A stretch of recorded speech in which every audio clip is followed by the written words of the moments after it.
Seja muito bem-vinda, seja muito bem-vindo a esse mais novo podcast voltado para você que quer engravidar. O podcast aqui da Clínica Paracê, o podcast do Dr. Rodolfo Salvato, o podcast chamado História de Milagres. E por que é milagre, gente? Porque a vida é um milagre e Deus é o dono da vida. E toda a vida vem de Deus.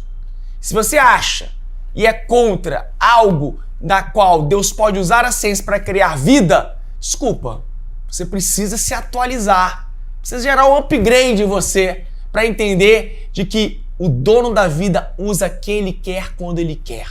E aqui nós vamos falar histórias desse autor da vida, na história de casais, de mulheres que lutaram muito para realizar seus milagres e assim incentivar outras mulheres a também realizar os seus milagres. E aqui, gente, eu tenho esse privilégio, um grande privilégio, porque não é que ela foi escolhida a dedo, ela foi escolhida, entendeu? Porque a Mariana é parte da minha família. Mariana, seja muito bem-vinda ao nosso primeiro podcast de História de Milagres. Como é que você está se sentindo? Fala pra mim. Eu tô muito lisonjeada, feliz, até porque ele é casado com a minha prima, Bianca Salvato. Por isso que eu sou o primo dela. Tá? Porque não quis aparecer. E eu que apresentei os dois. Então olha que história interessante. Eu apresentei os dois há 21 anos atrás. E depois de 21 anos, Deus me deu a minha filha através dele. Tá vendo? Esse foi o melhor investimento que ela fez na vida. Quem diria que ela ia apresentar o futuro médico que Deus ia usar para realizar o milagre dela, casado com a prima dela? Não é verdade? É verdade que essa prima tava uma deprê e graças a Deus eu apareci na vida dela. Não, e tudo foi a mudou. melhor coisa que aconteceu na vida dela. A Bianca vai me matar depois de escutar isso. A mim também, mas foi a melhor coisa. Não, eu lembro que um dia eu cheguei em casa, eu morava com a Branca, que eu chamo a doutora Bianca, né, Salvato de Branca. Cheguei em casa e falei assim, hoje eu conheci o seu marido. Ela, como assim, prima? Eu falei, conheci seu marido. Você vai na igreja domingo que eu vou te apresentar. Médico, não sei o que, tal, tudo a ver com você. Pronto. Aí, casado. Profético. Você vê, né? Ó, Deus conecta pessoas a propósitos. Não é verdade? É verdade. Tudo bem que quando você chegou e falou pra ela nesse currículo, não, porque ele é médico, pastor, que não sei o que, eu cheguei lá conhecendo a Bianca, crente que, né? Falei, caraca, sou, né? Me sentindo aí. Todo mundo da família dela é médico, todo mundo da família dela é pastor, você era mais um. Era mais um ali naquela família maravilhosa. Mas aí, prima? E aí? Calma aí. O que nós temos aqui? Uma barriga enorme? Lorena. Quem está aí dentro? Lorena. Dona Lorena! Quantas semanas? Tô com 37 e 4 dias ou 5, não sei. Eu sei que domingo eu faço 38. E ela nasce no dia 31 de agosto. Então essa pode ser a última, teoricamente, gravação da Lorena, assim, né? Na barriga. Aqui na barriga, que depois nós vamos ver Lorena chorando nos seus braços pra glória de Deus. Amém. Inclusive depois tu edita e bota ela também, tá? Não, ele já falou que vai colocar. Vai fazer? Então beleza, então. Mas olha, quem olha, né, Mariana grávida, bonitona, né?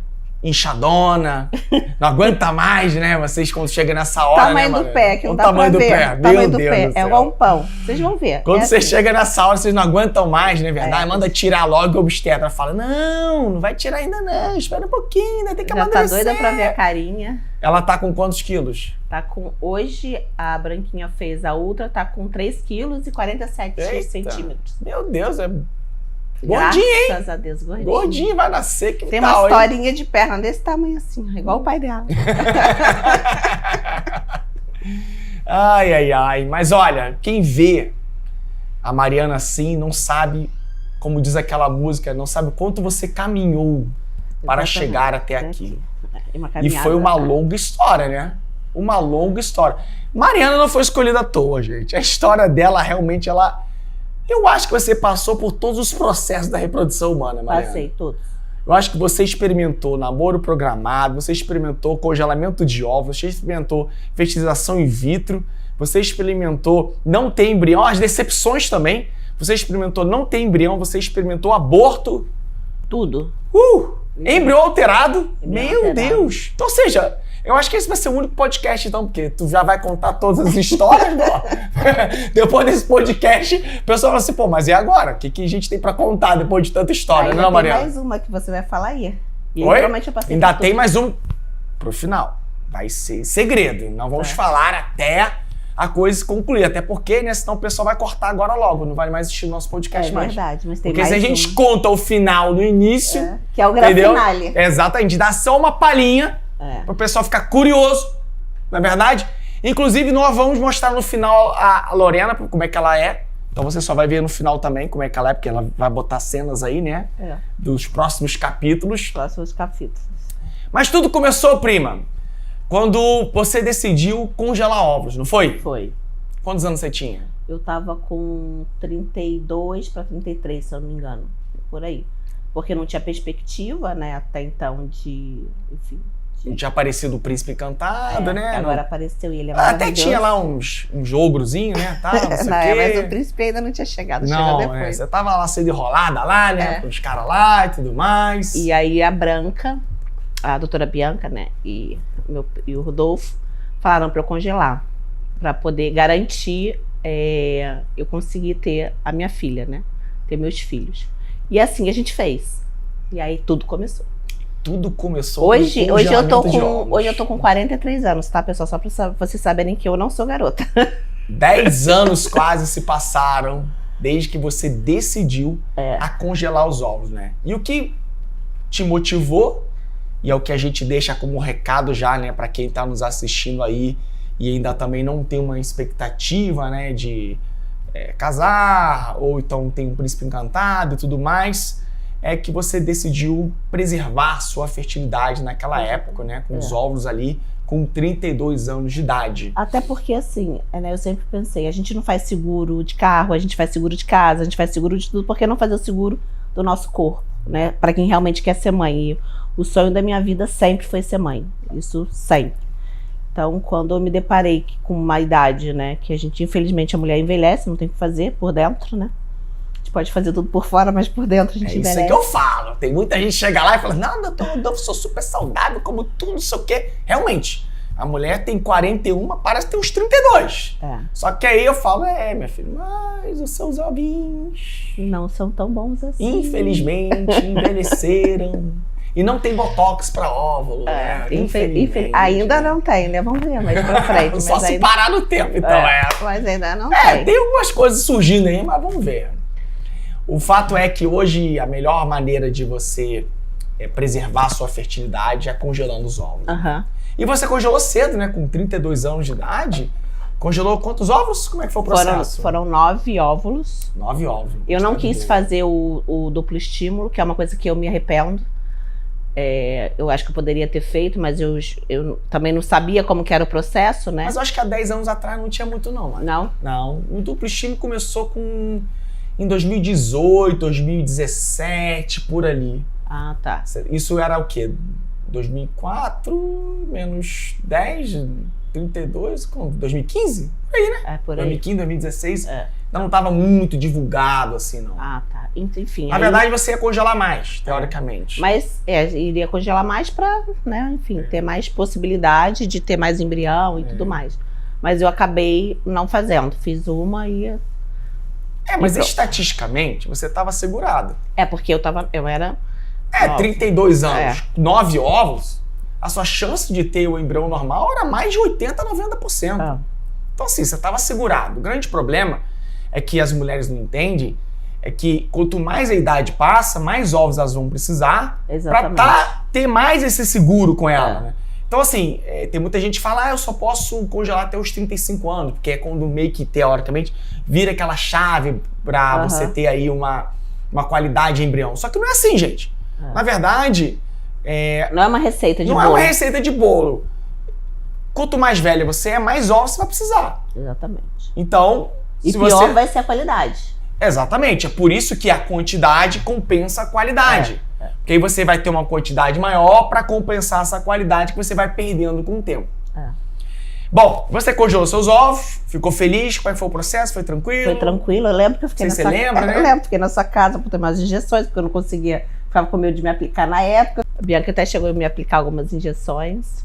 Mas foi tranquilo. Eu pensei que fosse ser muito pior. Eu acho que é pior, mais emocionalmente até do que nesse início, do que fisicamente. Quando foi para a segunda parte, aí foi pior fisicamente e emocionalmente, porque você fica, né? Eu cheguei, foram 8. Então vamos na segunda parte, então. Tá. Então ela congelou com 32. 32. E aí, quando que você conheceu o seu príncipe encantado? Meu príncipe encantado tem 7 anos. 7 anos. 6 ou 7, por aí. E quando é que você resolveu descongelar esses ovos? Eu resolvi descongelar, eu tava com 37. 30. Não, 37 ou 38? Porque eu tô para 38, 9, 41, 42. Faz as contas 43. 38. 38 anos. 38, 37 para 38. Aí você resolveu usar os seus ovos para engravidar. Exatamente. É verdade? E aí, o que aconteceu, Mari? Aí, eu não tive nenhum embrião. Nenhum embrião. Isso, infelizmente, acontece. E aí, pra mim, foi uma facada. Foi duro. Foi muito duro. Porque, na minha cabeça, eu tava super resolvida, né? E nesse momento, também bateu o arrependimento de não ter congelado mais. Mas também, tinha algumas... Né, eu não tava... Né, não fiz no laboratório que hoje... O meu primo tem. Só não fala o nome dos outros laboratórios, você vai me arrumar problema. Não vou falar não. Não vou falar não, eu passei por todos, tá, gente? Eu literalmente passei por todos, tá? Passou por muitos mesmo. Passei por todos. Até eu chegar lá no nosso, da Embryo. Eu passei por todos, então assim, eu posso falar com propriedade. Então, essa questão de eu não ter congelado mais e tal, porque isso pra mim foi muito difícil, porque na minha cabeça, pronto, resolvi, vou ter meu filho e acabou.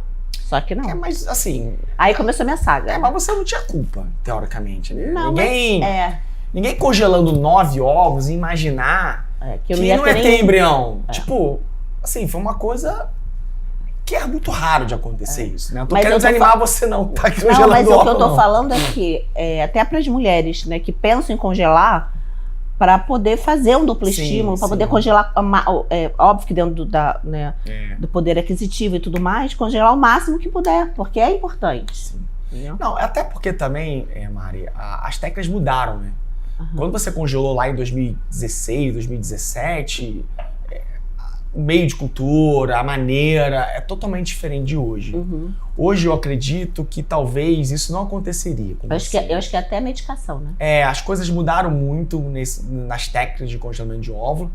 Depois eu posso até fazer um podcast com a minha querida e aniversariante de hoje, a Vanessa, nossa embriologista lá da Embryo. Que ela é top. Pra ela poder fazer um negócio desse pra explicar pra vocês. Mas as técnicas mudaram muito sobre essa questão de congelamento hoje. Então acredito que hoje, né, pra você aí que tem 8, 9, 5 ovos congelados, eu acredito que as coisas mudaram. Mas, tudo é um testemunho, né, Mari? É verdade. Tudo é um testemunho. Coube a Deus permitir que você passasse por isso pra contar a sua história. E aí começou a saga. O que nós fizemos, hein?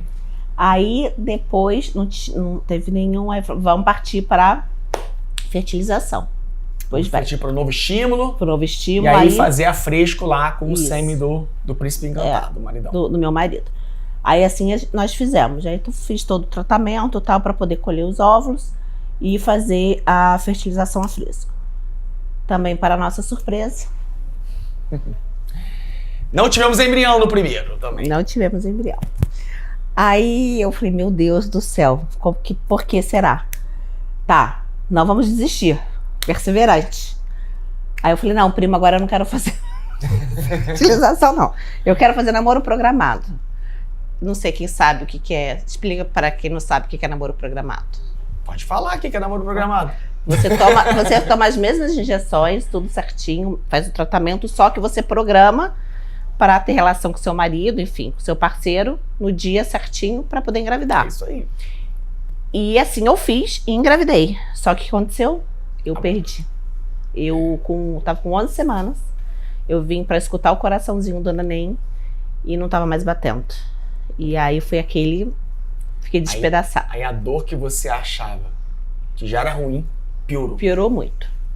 Aí foi tenebroso, assim, foi muito tenebroso. Né? Inclusive foi o Dr. Joselmo, pai do Rodolfo, que fez o AMIU, que a gente chama, que é a curetagem, né? Que antes era a aspiração. para poder mandar para o laboratório e ver qual que era o problema do bebê, e aí veio o resultado que era incompatível com a vida, enfim. A gente descobriu, né, depois que a gente faz a aspiração, inclusive a gente recomenda, né, para mulheres que abortam nesse sentido, é uma técnica para você tentar elucidar o motivo do aborto, porque hoje, né, Mari, infelizmente, as pessoas elas confundem muito essa questão do aborto. Elas acham que hoje a grande maioria das causas de aborto são doenças como trombofilia e outras coisas mais, mas pelo contrário. As maiores causas de aborto hoje são genéticas. Essa é a grande verdade. E no caso da minha bebê, que era uma menina, era genética. Você tinha quantos anos na época? Eu tava com... Ai, não vou lembrar, não. 37, você falou, 37 para 38, não era? 37, 38 eu fiz, que eu fiz o primeiro. Por aí, devia estar por aí, 37, 38. Ou seja, nessa época, a tua taxa de abortamento já estava entre 20% e 30%, né? Pela idade, né? Pela sua idade, exatamente. Então, isso é uma coisa que a gente faz justamente para mostrar para aquela paciente que nem todo aborto, ele é uma coisa assim que é inquestionável, ou que acontece. Sim, de fato, um abortamento na vida reprodutiva de uma mulher é uma coisa normal, que pode acontecer. Tanto é que não existe 0% de aborto. Toda mulher tem uma chance de pelo menos 10%, independente da idade. Claro que quando vai avançando a idade, isso vai aumentando, a ponto de uma mulher acima de 45 anos ter mais de 95% de chance de aborto. Nossa, é alto, né? E de causa genética. Essa é a grande verdade. Né? Então, essa estatística que nós contamos no nosso consultório, nós falamos na internet, mas infelizmente, muitas não querem acreditar. E aí acreditam em fábulas. Não, até porque, assim, em todos os processos que eu fiz, a gente vai contando aqui, todos eu fiz análise. E ainda bem que eu fiz. Porque imagina se eu não tivesse feito, eu ia implantar e eu ia perder. Um monte de embrião que você não ia conseguir implantar, não ia entender o porquê, e também você talvez não ia saber a causa também. Exatamente. Então, por exemplo, quando você fez esse aborto, a gente achava que poderia ser qualquer outra doença. Inclusive, eu até tinha investigado em você essas questões. Mas, na verdade, não era nada. Era uma questão do embrião mesmo. Do embriãozinho. E acabou que depois disso, você fez uma nova tentativa e conseguiu um embrião normal, não foi isso? Consegui um embrião normal. Mas essa não foi na... Peraí, é porque eu preciso contar. É muita história, gente. É muita história. É porque aí foi a primeira, a fertilização.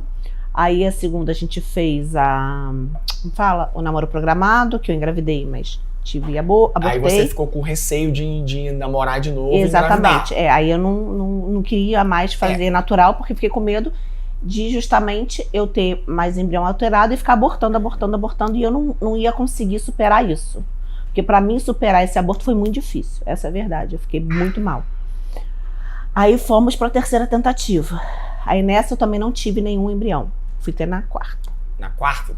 Na quarta. Essa eu não tive nenhum.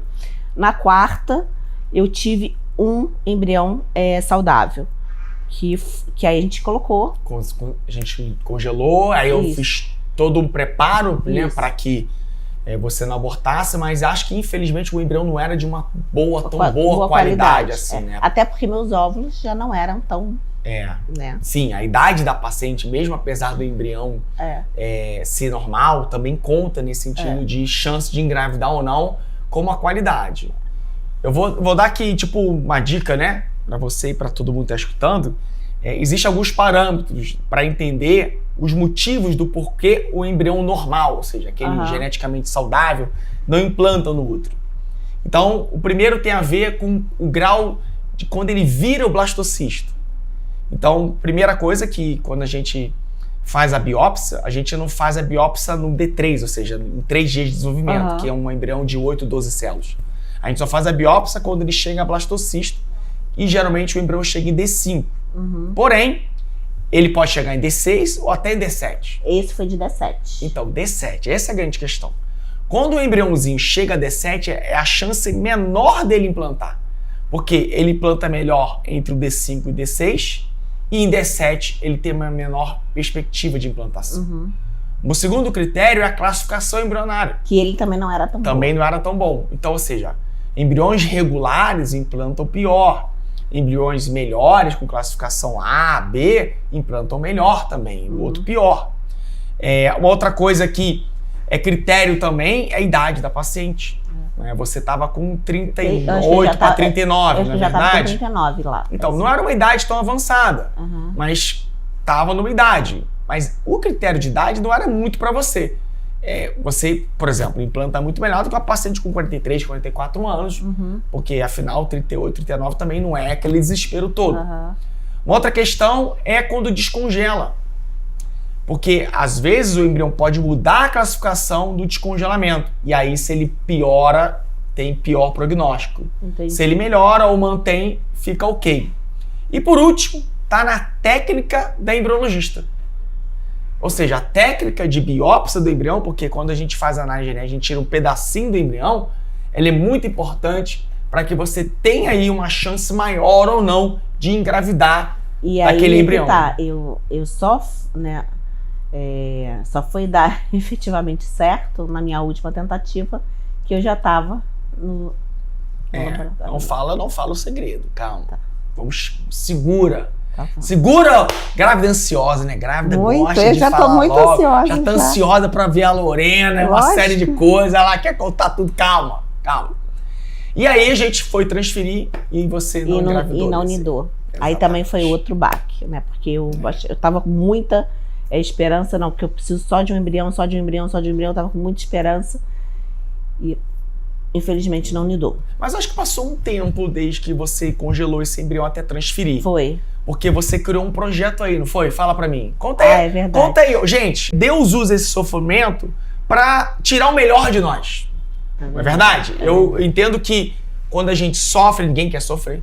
Mas, quando a gente sofre, é um mecanismo de Deus. Como disse C.S. Lewis, no cotidiano, Deus fala, na alegria, Deus sussurra e na dor, no sofrimento, Deus grita. Porque Ele usa o sofrimento como megafone para o mundo ensurdecido. Então, Ele começa a falar com a gente no meio do nosso sofrimento.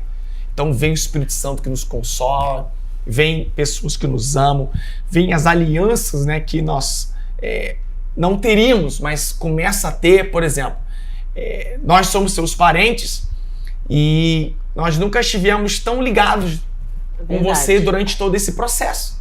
Não é verdade? É verdade. Nunca buscamos a Deus junto, oramos junto. Então, assim, o sofrimento, ele une pessoas. E eu vejo casais durante todo esse tempo em que estão lutando contra a infertilidade, um casamento que era morno, um casamento que era, sabe, tá bom, vamos lá ter um filho. Mas quando aquilo começa a desenvolver e passa a ser ali uma jornada, passa a ser algo que você tem que conquistar, gente, o casal, ele se une, ele muda.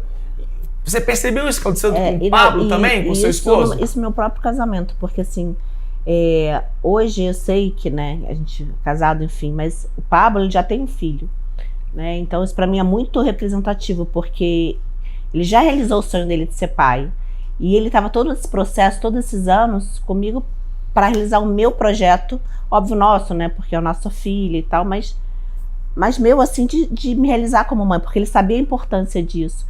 E eu sou muito, mas muito, eu falo isso o tempo inteiro pra ele, que eu sou muito grata a ele por ele ter lutado junto comigo, porque se ele não tivesse lutado, não tivesse comprado o meu sonho, né, de ser mãe, hoje eu não estaria com a Lorena, não estaria com a nossa filha, né? E foi assim, eu sou muito grata a Deus pela vida dele, grata a Deus pela minha família.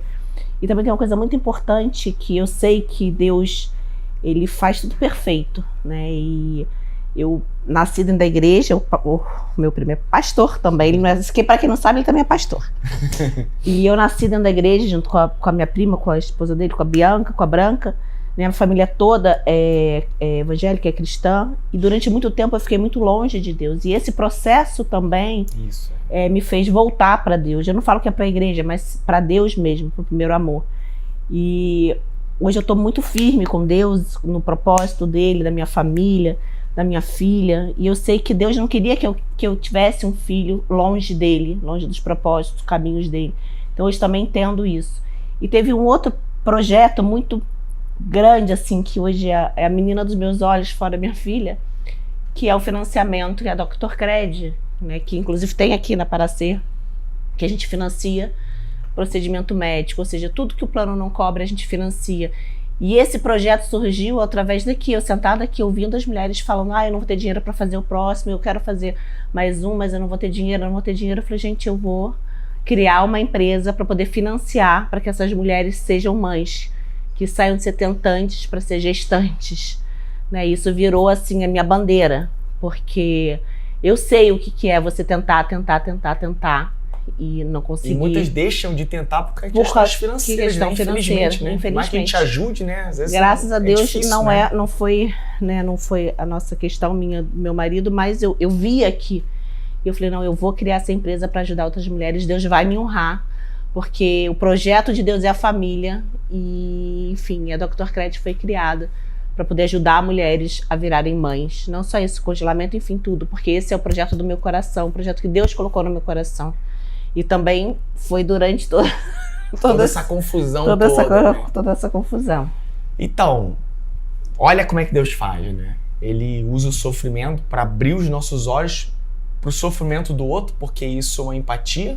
Ou seja, você nunca um dia iria se imaginar no lugar de uma tentante. Exatamente. E hoje você entende a dor dela. E não só entendendo a dor dela, mas você ajuda elas a realizar esse sonho. Eu lembro de uma paciente nossa aqui, que ela, engraçado, ela trabalha até do outro lado ali. Ela vai contar o testemunho dela aqui, eu vou chamar ela aqui também. A Florzinha. E aí eu lembro dela, tipo, depois de passar pelos mesmos processos que você, e tipo, ela tentou 2, 3 vezes e todos os embriões alterados. E ela não tinha mais dinheiro. E ela queria continuar tentando. E aí ela conheceu você abriu assim as portas, a gente apresentou o projeto para ela, você acha que conseguiu, ela deu um monte, que acho que vocês fazem pelo CPF, um negócio desse, né, desse financiamento, e ela conseguiu um monte de coisa, conseguiu o financiamento e na última ela conseguiu o milagre dela.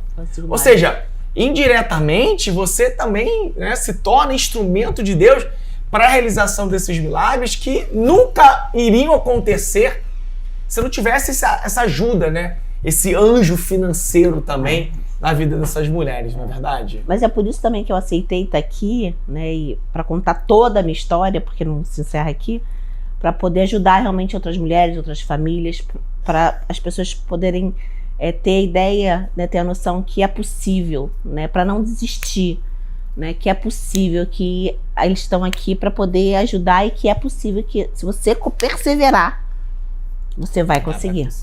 Isso aí. Bom, fechando parênteses, não é verdade? Fechando parênteses.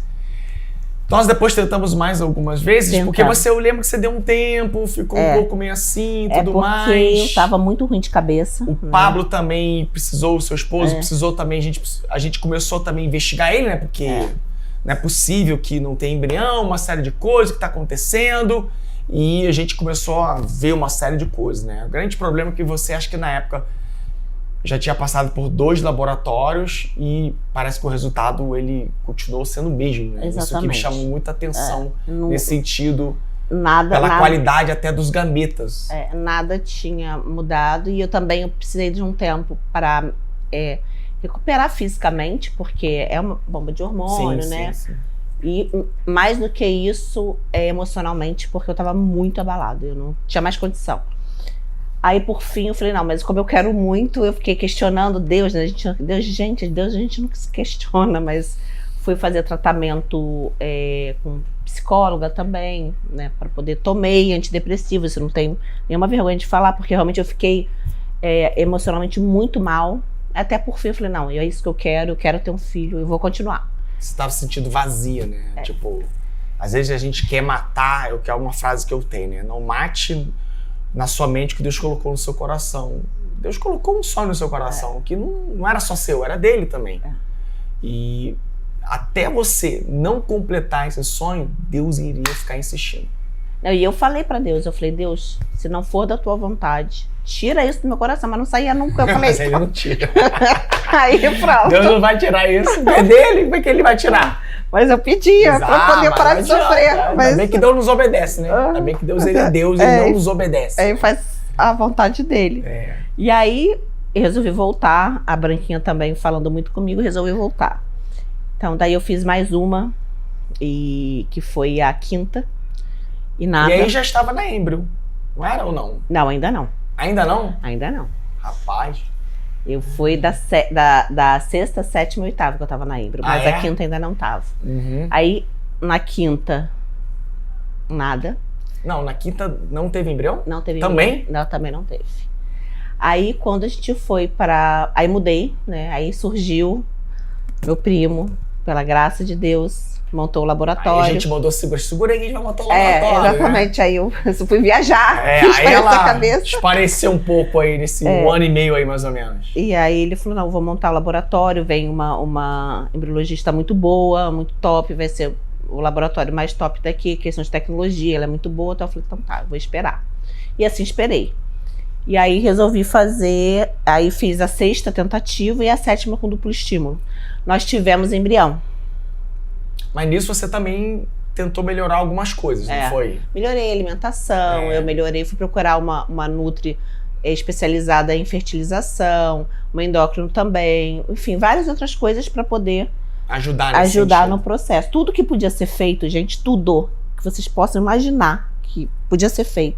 Uma falava para mim, tem um médico lá em São Paulo, não sei o que é fantástico, que melhora, que vai te dar óvulos maravilhosos, fertilização que vai ser, se você mudar a alimentação, eu ia. Tudo que vocês possam imaginar, eu fiz, tá? Tudo. Então, assim, não tem nada desse processo que eu não tenha feito.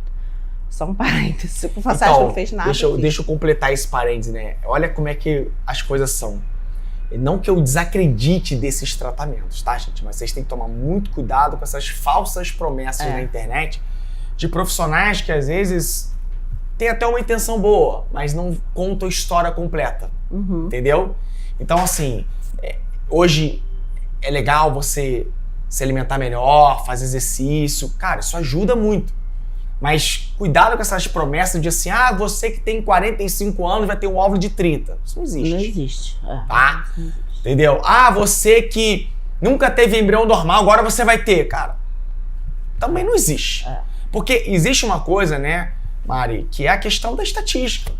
A cada vez que você recruta óvulo, você vai também estar recrutando novos óvulos. E esse pool ovulatório, ele varia. Claro, existe uma influência? Claro que existe, gente. Eu não estou falando contra disso, até porque existem muitos profissionais como nutrólogos, nutrição, endócrino. Inclusive, né, um spoiler aqui, né, numa nova fase nós vamos ter tudo isso para acompanhar vocês, para ter uma integralidade desse tratamento para vocês e melhorar ainda mais todas as estatísticas. Mas toma cuidado para não pagar caro em algo que não vai funcionar. E paguei muito caro, tá, gente? Essa é a grande questão. Essa é a grande questão. Enfim. Aí, fecha parênteses agora, voltamos. Voltamos. Vai lá. E aí fiz, porque dos outros eu não chegava nem a ter blasto, na verdade, para analisar, né? Sim. Aí fizemos a 6ª e a 7ª, que chama duplo estímulo, né? Sim, a gente fez o do estímulo. O do estímulo. Que é o duplo estímulo. E aí eu tive o embrião para analisar, mas infelizmente... Quantos embriões nós analisamos lá, hein? Você lembra? Da 6ª, eu acho que foram 4. 4 embriões. E na 7ª, eu não sei se foram 5 ou 6. Foi bastante. Então você fez quase mais de 10 embriões analisados aí nesse sentido, né? E nenhum viável depois de fazer análise genética. Né? Mas aquela questão, né? Você vê, né? Você melhorou seus hábitos de vida, que ótimo, você ficou ótimo, que bom que deu tudo certo. Mas até então, das outras vezes, eu não chegava nem... Sim, então, teoricamente, ajudou na questão do blastocisto, mas também a gente não sabe se foi o laboratório também, né? Que ajudou muito nesse sentido também. E principalmente o Pablo. O teu marido, ele mudou alguma coisa nesse período? Também, ele mudou a alimentação, ele mudou algumas coisas, é verdade. Porque a maior influência que nós temos hoje com relação aos gametas é no homem. O homem tem uma fábrica. A cada 72 dias ele renova ali o seu ciclo da espermatogênese. E aí, sim, um espermatozoide de 3 meses atrás, ele pode ser completamente novo daqui a 3 meses se o homem mudar seus hábitos. Tomou também suplemento, mudou também bastante coisa, é verdade. É claro que também não é dar água pro vinho também, né? Se você existe uma tendência teoricamente genética, essas coisas todas, dificilmente. Por exemplo, você tem às vezes o exemplo de muitos homens que têm uma fragmentação de DNA idiopática. O que é isso? O cara tem tudo para ter um sêmen bom, que zero de fragmentação. Por quê? O que pode piorar hoje? É um homem para ter fragmentação, aumentar a sua fragmentação do espermatozoide. E quando eu falo fragmentação, eu estou dizendo que aquele DNA que o espermatozoide carrega, ele não está muito certo, não está muito bom. E aí tem tendência a não formar blastocisto, não ter fertilização e também tem tendência a embriões alterados. E você vê homens super saudáveis, homens que não fumam, não bebem, fazem atividade física, tomam as vitaminas certinho, não são estressados, têm uma vida boa, mas idiopaticamente, a gente não entende, o cara tem uma fragmentação alta. E aí acaba que a gente tem que corrigir. E aí tem a técnica da placa do Zymot, até então você fazer ali uma PESA ou microtese ali para você pegar direto da fábrica e não ter esse problema. Mas no caso do Pablo não aconteceu isso, não, né? Não deu teve tudo certo, né? Tudo certo. Tudo bonitinho. Não teve nenhuma questão com relação a isso. Só que eu também já tinha mais idade, né? Prima já tava com 41 anos. Isso, você tava com bem mais idade nessa época, né? Bem mais idade. E também bem que eu tinha o meu processo, meu tempo para poder recuperar e tal, mas eu também hoje, né, se fosse voltar no tempo, eu faria tudo na sequência, sabe? Eu não... Não pararia? Mas eu também não tinha questão do laboratório novo, ia também cair na mesma, né? Também... tinha que ser, era o jeito que tinha que ser, né? Não, e também tem aquela coisa também, né, tipo, você mesmo falou, né, às vezes a gente precisa, sabe, parar, sabe, porque vocês, casais que ficam tentando engravidar, vocês param no tempo. É verdade. Tipo, vocês não viajam mais, vocês não curtem mais, vocês evitam festas de família, vocês, tipo, entram naquele mundo ali e não sai dele. E às vezes é bom, tipo, parar um pouco, esperar, seguir outros planos, seguir outros sonhos para conquistar o outro lá na frente. E é muito difícil porque, assim, como todo mundo, né, sabia que a gente estava tentando engravidar, né, toda hora vinha, e aí? Isso que é E aí? E não vai? E aí? Você sabe que está passando tudo acontecendo atrás. Sim. Aí você não quer falar, você não quer dividir. Amigas que você me indicou engravidaram? Engravidaram. Exatamente. E eu nada. E nada dela. E nada da minha pessoa engravidar. Exatamente. Até que por fim, aí quando chegou na 7ª vez, que não... Vários blastocistos alterados, né? Todos, na verdade. Aí a gente teve aquela conversa. Aí você começa. Aí, quando eu vi que a situação realmente a situação estava bem difícil, aí eu comecei a orar, pedir ao Senhor, né, uma direção para você. E uma palavra muito forte que veio no meu coração. Para quem não sabe, a Mari, ela é adotada. Exatamente. Os seus pais tiveram problema para engravidar e ela acabou sendo adotada. Pequenininha, bebezinha, né? Bebezinha. Recém-nascida. E aí a primeira palavra que Deus fala no meu coração foi: eu não quero tirar essa marca da vida dela. Porque você, né, Mari, se sentia muito frustrada, né? Uhum. E acho que esse era o seu grande medo, de você não conseguir engravidar como a sua mãe também, dos seus próprios ovos, e aí talvez se sentir impotente, incapaz, e viver talvez, né, um grande pesadelo que hoje, graças a Deus, está tudo resolvido, mas que é para uma pessoa que é adotada, né?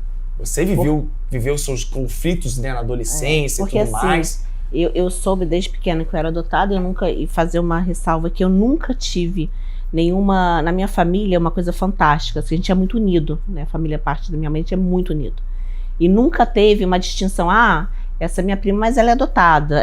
Nunca teve na minha família isso, em absoluto, nem das minhas tias, das minhas primas, de ninguém, nunca teve isso. Eu sempre realmente fui parte da família, sou parte da família, né? Mas eu sempre quis conhecer a minha origem biológica. E fui atrás e tentei. Infelizmente eu não consegui. E eu tinha muito isso, que eu queria ter um filho biologicamente, para eu poder me ver naquela criança e tal. Eu tinha muito essa questão do biológico. Então, só para vocês entenderem um pouco, né, do que é isso pra mim. E aí, gente, uma das coisas que Deus também me falou muito, né, da experiência, que ela é minha prima, então ela viveu a experiência da morte da Júlia, de todo o nosso sofrimento, de todo o apoio e carinho. E uma das primeiras lições que eu aprendi foi: é na dor que Deus nos usa. E aí foi isso que eu falei pra você, né, Mari? Falei, olha, Mari, talvez Deus não queira tirar isso de você, porque Ele quer te usar na tua dor. Exatamente. Ele quer manter essa marca em você, para Ele te usar como instrumento dele nessa sua dor, na qual você quis se livrar, mas que hoje você carrega com você, no sentido de transformar toda uma história que poderia ser trágica. Uma história de frustração, de revolta, de, sei lá, né, muitos sentimentos que vêm. E eu lembro que quando eu contei essa história para você, você chorava muito, porque era uma coisa que você tinha colocado no seu coração. Falava assim: eu nunca desejei passar por isso. E eu não acredito que hoje eu estou numa situação de que ou eu insisto numa coisa que eu não sei se vai acontecer, ou então eu mudo a minha mente para uma coisa mais certa, mas o meu sonho vai ser realizado. Então, e aí quando meu primo conversou comigo, minha prima também, a Branca, sobre a ovo-doação. Que afinal é que toma conta aqui da clínica dessa parte. É verdade? É ela, é verdade. E era uma coisa que pra mim até então, pra mim era um desconhecido, né? E eles conversaram comigo. E eu fiquei com aquilo na minha cabeça. Eu falei, mas ovo-doação, não entendia nada. Eu fui ler, fui pesquisar, pra poder entender do que era.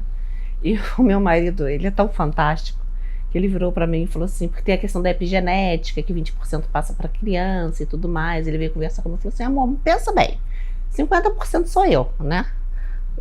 É o meu esperma, meu DNA. 50% é meu. 20% é teu da epigenética aí. Ok, 70, 30 é dela, acabou, 70 contra 30. Mas enfim, eu fui conversar com a minha terapeuta e tal, né? E além disso, mais do que isso, eu fui conversar com Deus. Porque eu queria que Deus me desse como fala? Uma direção. Uma direção. Um propósito. E mostrasse pra mim, não, é isso que você tem que fazer. Eu tô te levando realmente pra esse caminho, é isso que você tem é assim que você tem que seguir, né? E aí eu fui fazer, eu já tava, né, super firme com ele, assim, grudado e colado.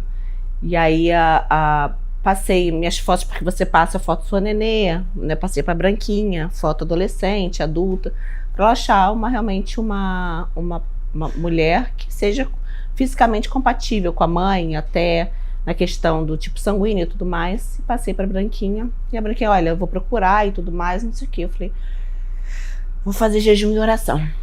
Que fiz assim por 15 dias. E eu falei pra Deus, eu quero minha resposta no 16º. Brincadeira, não falei assim, mas fiz jejum e oração por 15 dias para Deus me mostrar se realmente era esse o caminho que eu deveria seguir ou não. E assim eu fiz. No 15º dia, eu entreguei na igreja o meu jejum e oração. Na segunda-feira, a Branquinha me liga, achei sua doadora. Eu falei, pronto, é a resposta de oração que eu precisava. É isso que realmente Deus tem para mim. E dali minha decisão estava 100% tomada, né? Que eu seria a mãe, não com os meus óvulos, mas com o óvulo de uma pessoa incrível, maravilhosa, que se propôs a isso, porque também não deve ser fácil, porque você passa por todo o tratamento, tá, gente? Quem tá doando passa por todo o tratamento. E no caso, assim, você não sabe quem é a doadora, é anônimo a doação, mas a Branquinha me contou a história da doadora, né? E assim, que veio para poder ajudar um terceiro, um parente e tal. Então, assim, ainda é uma pessoa de coração bom, porque que vai passar por todo o processo, né? Porque não é um processo fácil, tomar injeção e tudo mais, faz exame de sangue. E para poder doar, né? E ali estava 100% tomada a decisão. E tinha mais uma coisa interessante, eu não ia falar que a minha filha era fruto de ovo-doação. Mas por que eu resolvi falar e por que eu tô falando agora e falei umas fotos que eu fiz? Para poder ajudar realmente outras mulheres, para que Deus me use através da minha vida, através do meu depoimento, que eu possa ajudar outras mulheres. Inclusive, eu coloco aqui à disposição o meu Instagram, o meu telefone, para que tiverem outras mulheres que estão na dúvida, não sei se eu faço, eu não faço, o que eu faço da minha vida, porque eu queria ter conversado com alguém e não consegui conversar com ninguém, porque as mulheres não falam, isso é um tabu, é a verdade, sobre ovodoação. Eu estou à disposição de você. Se você quiser conversar com alguém sobre o assunto, você não tem ninguém, você pode me chamar que eu vou conversar com você. Por isso que eu também estou aqui, porque eu quero que Deus realmente use a minha vida para abençoar outras famílias e abençoar outras mulheres. Mas hoje, gente, o que eu posso dizer é que eu sou a mulher mais feliz do mundo. A partir do momento que o meu primo colocou a minha filha dentro de mim, que ele fez a oração, que ele faz uma oração, que coisa mais linda, e eu abençoei a minha filha, e eu soube que eu estava grávida, é minha filha, nada muda isso. É uma coisa tão fantástica, e você esquece totalmente que é ovodoação, porque por todos os exames eu falo assim, é a boca do meu marido, mas é meu nariz. É a minha perna, que ela tem a perna grossa, eu tenho a perna grossa. Então tudo fica assim, é impressionante, assim, eu só me arrependo, sabe o que, de não ter feito antes, porque eu poderia ter mais filhos, né? Não que eu seja velha, mas eu tô com 43. Tem mais ainda, tem mais embrião lá. Não, e só para vocês terem noção, tá? Olha a diferença do que é ovodoação. Você viu a minha história, minha jornada, que eu não tinha embrião, não tinha nada. Hoje eu tenho 4 embriões. A gente decidiu que vai doar, né, pela graça que a gente recebeu, e vamos ter mais 2 lá. São 2 menininhos que estão congelados. Era a Lorena, a menina, e tem mais 2. Então, assim, hoje eu não tenho nenhuma questão com relação a isso, né? A hora que minha filha tiver a idade própria, não sei o quê, e quiser, e chegar a hora, se a gente quiser contar, enfim, ela vai saber, né? Porque isso não é mais uma questão, isso foi bênção que Deus me deu. Hoje eu enxergo isso. Graças a Deus que tem essa possibilidade, porque sem essa possibilidade, eu não seria mãe. Uau! Emocionante, né?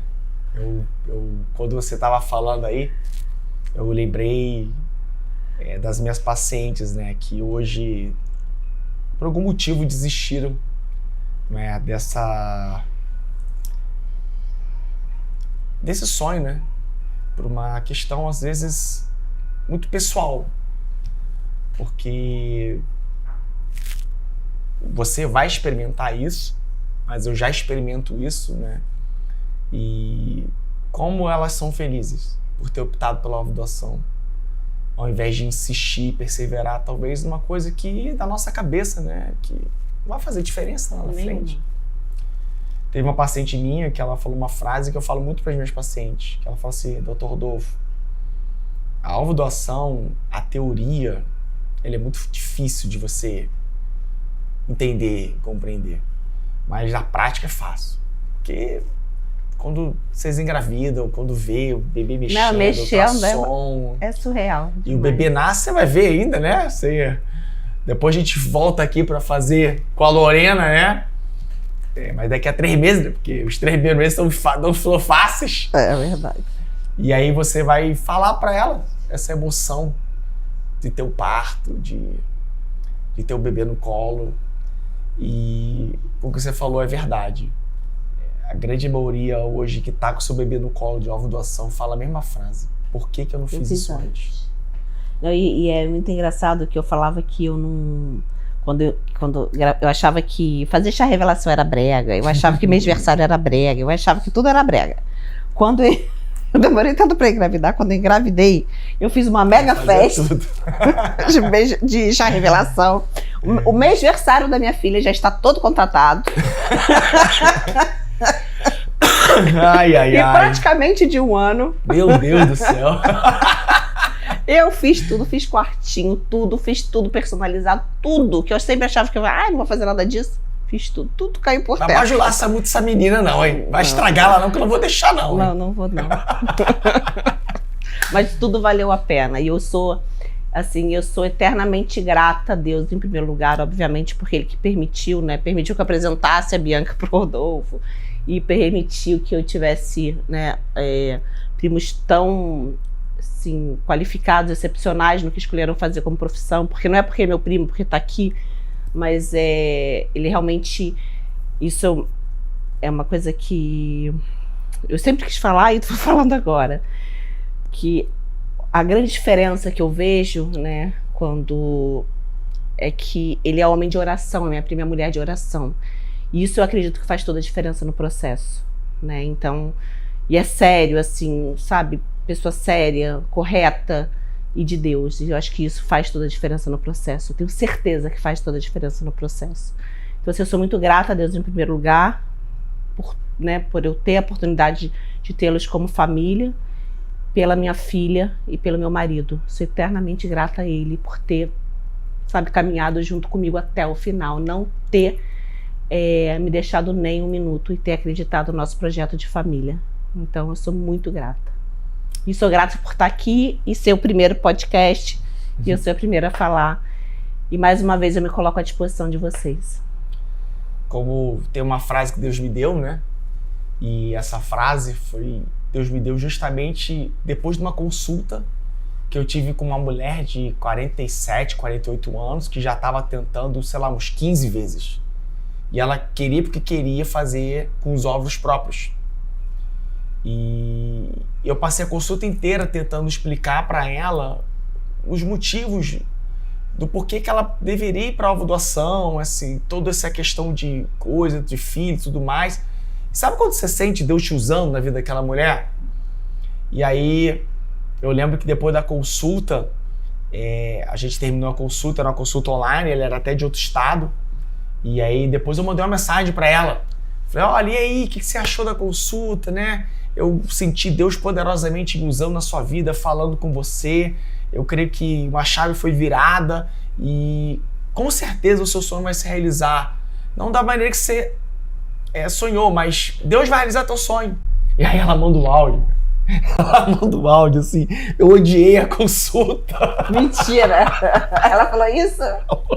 Eu não queria escutar nada daquilo. Eu botei na minha cabeça que você manda meu próprio óvulo e acabou. Gente, aquilo ali mexeu tanto comigo que eu fiquei assim, sabe quando você escuta o áudio extasiado, assim? Aí eu olhei pro céu e falei, Jesus, o que eu fiz? Caramba! Eu senti a tua presença, eu falei, e aí? Aí Deus me deu uma frase que eu uso, quase que rotineira na minha prática clínica. Deus falou assim pra mim, eu dou filho o meu desejo é dar filhos para todas as mulheres que me buscam e tentam engravidar. Porém, a grande maioria coloca a vontade dela na minha frente. E aí eu não tenho como deixar que a minha vontade não prevaleça sobre a vida delas. Por quê? Porque a vontade de Deus é boa, perfeita e agradável. E Deus quer o melhor pra gente. E aí eu montei essa frase. Deus quer te dar um filho, mas talvez não seja da maneira que você sempre sonhou. Exato. E é exatamente isso. Mas Deus quer te dar um filho. E a gente precisa estar aberta a ouvir a voz de Deus e entender a vontade dele que é soberana a nós. Exatamente.